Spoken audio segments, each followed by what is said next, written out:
Mpenzi mtazamaji, ni matumaini yangu kwamba mbuheri wa afya, nami ni mbuheri wa afya kabisa, na kukaribisha rasmi kwenye mtandao wako nambari 1 darubini ya siasa hapa Double Vision TV. Ningependa kukufahamisha kwamba sasa hivi tunapozungumza kuna vita ambayo inaendelea na imeendelea kwa muda mrefu. Nafikiri huu ni mwezi wa 4 pale kwenye mpaka wa Kericho na Kisumu, pale mahali ambapo panafahamika kama Sondu, na leo tumeweza kushuhudia viongozi wa Azimio la Umoja wa Kenya wakiweza kuhutubia wanahabari pale, na pia tumeweza kushuhudia viongozi ambao ni kutoka pale Kisumu wakiongozwa na naibu gavana wa Kisumu pale, akiweza kuzungumzia haswa kiini cha matukio yanayoendelea pale, ambapo watu kadhaa wameweza kupoteza maisha yao na vile vile watu wengi sana wameweza kupoteza mifugo yao na manyumba kuchomwa pale. Na maneno ambayo yameweza kutamkwa pale na viongozi wa Azimio ni maneno mazito zaidi ambayo yanafaa kutiliwa mkazo zaidi. Na pia mpenzi mtazamaji, nataka nikuchezea video fulani ya viongozi wa Azimio wakiongozwa na Eugene Wamalwa pale wakiwa pamoja na Raila Odinga. Waraka huo umeweza kusomwa na Eugene Wamalwa,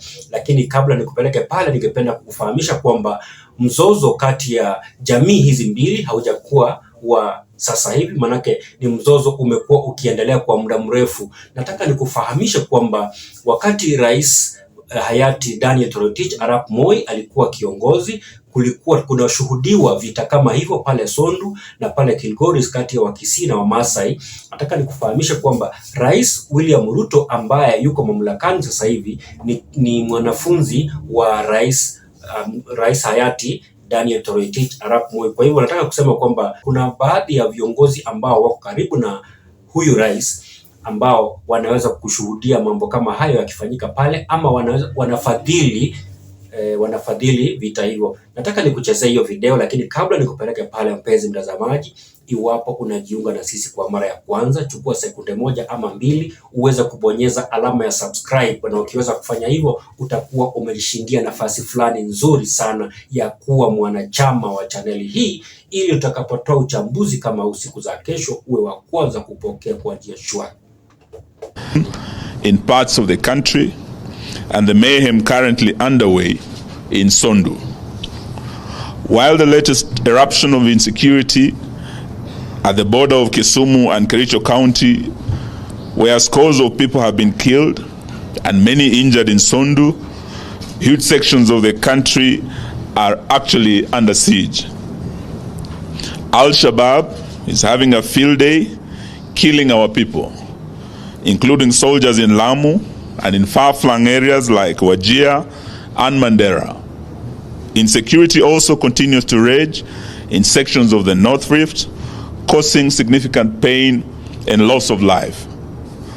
Let's make no mistake, the violence and mayhem in Sondu is not an ordinary disagreement between villagers. Big names are behind this violence. They include leaders and politicians from neighboring counties and in the national government. We view these latest incidents in Sondu as part of a long, off and on history of violence instigated by politicians who have on numerous occasions incited the different communities against each other, and local leaders who have been implicated in these activities. The apparent bias, indifference, and helplessness of security officers in the area, as violence has raged on, clearly indicate that big names are behind the fighting and the mayhem in Sondu. In particular, we are demanding investigations to be carried out against individuals who have been implicated as sponsors of the violence, who include the Kericho County Governor, Dr. Eric Mutai. These leaders must abandon the expansionist tendency through which they are seeking to extend the boundary of Kericho County with a view of claiming Sondu town. We are convinced that this violence is being sponsored by local politicians who have set their claim on part of Kisumu County during the envisaged boundary review that is coming soon. We strongly condemn the senseless murders prevailing in Sondu. We are also concerned over the mistrust that this violence is breeding between residents that is now taking a political dimension. We wish to assure the innocent residents of Sondu from either side of the border that we are in solidarity with them. We urge the residents to put down their arms and to embrace each other as brothers and sisters who have lived alongside each other for years. We are also appealing to the residents to resist and reject those inciting them to acts of violence and lawlessness that brings no value to the actors and the victims. We are calling on the government to immediately bring the violence to an end and to provide round-the-clock security to the residents of this area. The people behind this violence and mayhem must be identified, arrested, and made to account for their actions. We are concerned over the negative impact of this violence on livelihoods and economic activities in the area. Consequently, we are asking the government to provide support to the families that have been affected by this violence. Such support should include footing the medical bills for those who have sought treatment and helping with burials of those who have lost their dear ones. Beyond Sondu, we are concerned over the increase in terrorist activities in parts of the coast, particularly Lamu, in northeastern. Just about 2 weeks ago, several KDF soldiers aboard a Kenya Air Force chopper died in a crash within the terror-prone Boni Forest in Lamu.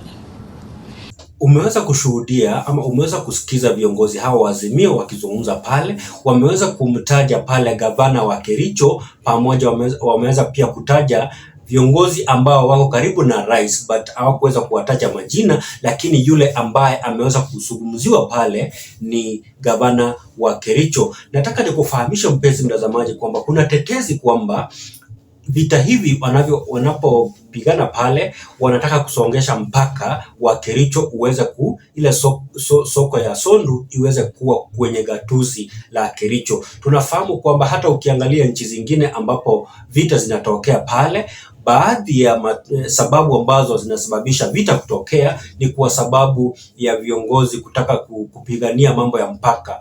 Unasikia kiongozi mmoja anasema mpaka wangu umefika hapa, na kiongozi wa ule upande ule mwingine pia anasema kwamba mpaka wangu umefika hapa. Kwa hivyo nataka nikuchezee pia video ya naibu gavana wa Kisumu pia akiweza kuzungumzia suala hilo, na ameweza kuyatamka maneno fulani pale ambayo pia mpenzi mtazamaji ningependa uweze kuyasikiza na uweze kuyatathmini, uweze kuniambia haswa maoni yako ni yapi. Manake amesema kwamba kila wakati rais anapopanga ziara ya kuenda pale Nyanza lazima watu wauawe siku kadhaa kabla ya kufanyika ziara hiyo. Amezungumza na akisema kwamba rais alipoenda pale siku za nyuma hapo, matukio kama haya yameweza kufanyika pale. Nataka pia nikueleze saizi mpenzi mtazamaji kwamba vita kama vile kupiganwa pale sio ati serikali imeshindwa kuvizuia. Naweza nikasema kwamba serikali inafadhili ama serikali ina mchango mkubwa sana kwenye vita hivyo. Manake kama serikali inataka kutuma polisi wetu 1000 kuenda pale Haiti,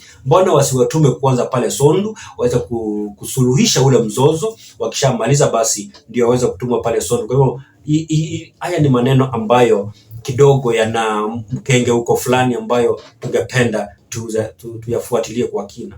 Allow me to say this in English.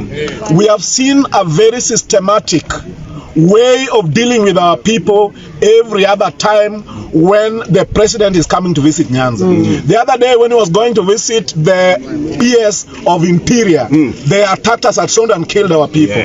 Now he's coming back to Kisumu again, they have again attacked us and killed our people. And we are saying enough is enough. Allow me to say the following, Mr. President. If you are coming to Kisumu, the first agenda on your table must be how to resolve the issue of Sondu boundary. We know where the boundary is. We are not going to keep quiet when you keep killing our people at Sondu at the pretext that we have infringed on the boundary of Kericho. Now, secondly, we know that you're going to go to Muhoroni. When you go to Muhoroni, let us know the fate of the farmers who have been supplying sugarcane and have been paid for all this time. Let us know the fate of those who are working in those factories who have not been paid their salaries and their deductions to NSSF, NHIF, and all the other things. We also want to know the fate of the special economic zone.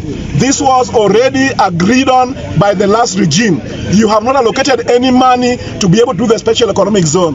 That is the only project that will transform the economy of Kisumu. We also want to know the fate of Koru Soin multipurpose dam, which was already budgeted for, and your government withdrew the budget, and now you are coming to give us a token in the name of a fish, I don't know which plant in Kabonyo Kanyagwal, yes, costing only 2.5 billion, when you have removed billions and billions of shillings from the budget that was already allocated for the county of Kisumu and for the region. We want to know when you are resuming the construction of the Mamboleo for Tanan Road that was already allocated. Nashukuru sana mpenzi mtazamaji kwa kuweza kunitazama, na nakuomba uweze kupea hii video like, uweze kushare hii video, na pia iwapo unahisi kwamba matukio yanayoendelea pale Sondu sio mazuri, niandikie pale chini, unieleze ni maoni yako ni yapi kuhusiana na suala zima. Asanteni sana. Mimi ni Don Rogers.